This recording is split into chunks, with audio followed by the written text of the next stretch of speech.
পরিষ্কার ভাষায় বলতে চাই, এখনো যারা উলামায়ে কেরামের বিরুদ্ধে কথা বলে, উলামায়ে কেরামের বিরুদ্ধে ষড়যন্ত্র করে, তোমরা যাদের পাট চাটা কুকুর ছিল, তারা ৭ সমুদ্র ১৩ নদীর পাড়ি দিয়ে পালিয়ে গিয়েছে। এই দেশে থাকার কোনো অধিকার তোমাদের নাই।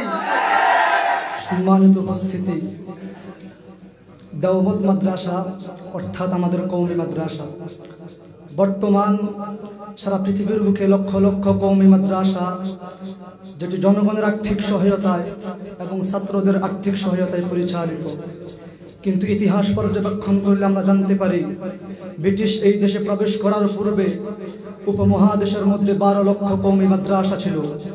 ওই সমস্ত কওমি মাদ্রাসা জনগণের আর্থিক সহায়তায় পরিচালিত হতো না, ছাত্রদের আর্থিক সহায়তায় পরিচালিত হতো না।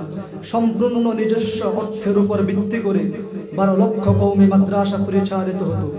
ব্রিটিশ এই দেশে ব্যবসার বাহানা করে প্রবেশ করে এই দেশের উলামায়ে কেরামের সাথে বিশ্বাসঘাতকতা করে 12 লক্ষ কওমি মাদ্রাসার অর্থকে লুণ্ঠন করে 12 লক্ষ কওমি মাদ্রাসাকে বাধ্য করেছে মাদ্রাসাগুলো বন্ধ করতে।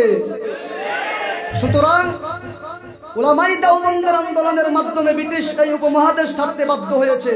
উলামায়ে দেওবন্দের সাথে যদি কারো শত্রু থাকতে হয়, সেটা ব্রিটিশের সাথে থাকবে। যারা উলামায়ে কেরামের বিরুদ্ধে কথা বলে, সকলে ব্রিটিশের পাট চাটার দল। সম্মানিত উপস্থিতি, সুতরাং ব্রিটিশের সাথে উলামায়ে কেরামের দ্বন্দ্ব, কিন্তু দেখা যায় আজকে বাংলাদেশের মাধ্যমে আর অনেক শ্রেণীর দল উলামায়ে কেরামের বিরুদ্ধে কথা বলে। ব্রিটিশ একটা চিন্তা করলো যে উলামায়ে কেরামকে যদি কোনো হিন্দু গিয়ে একটা কথা বলে, তারা শুনবে না, জানে হিন্দু আমার বিরুদ্ধে।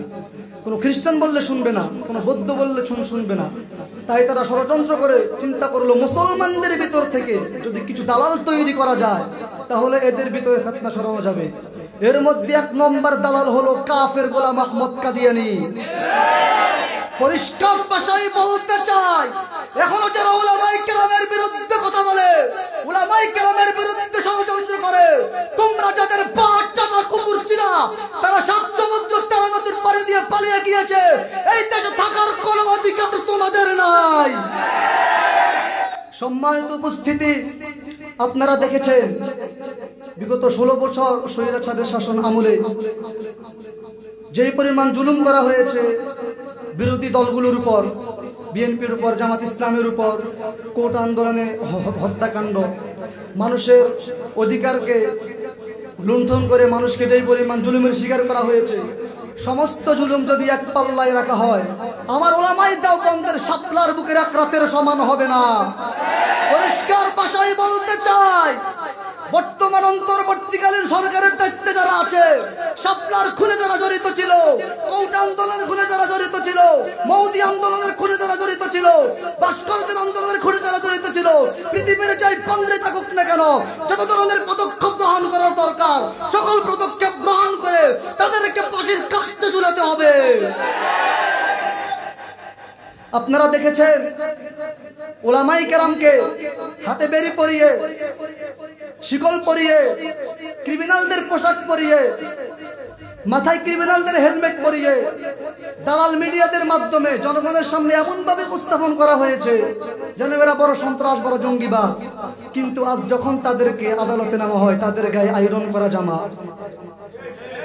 ডক্টর ইউনূস সাহেব, আপনি আমাদের গর্ব, কিন্তু বড় দুঃখ লাগে যখন এই মানুষরূপী হায়াওয়ানগুলোকে প্রাইভেট কার করে আদালতে নেওয়া হয়।